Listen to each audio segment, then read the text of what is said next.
So here we are, making clay 3D printing by collecting clay from the riverside. The journey begins by the river, where we carefully collect smooth and stretchy clay, perfect for pottery and 3D printing.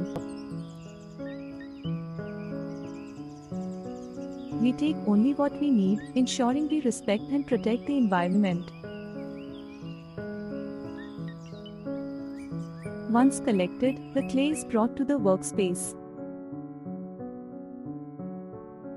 Kneading the clay is a key step. It makes the clay soft, flexible, and ideal for shaping in the 3D printer.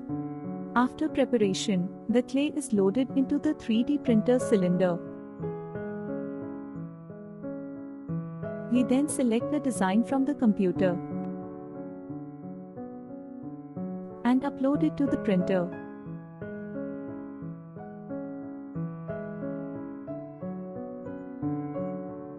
The printer brings the design to life, layer by layer. It's fascinating to watch as the shape forms with such precision. We have a stunning product ready to use. Whether you decorate your home or office with it, or use it as a planter, it's a perfect blend of nature and technology.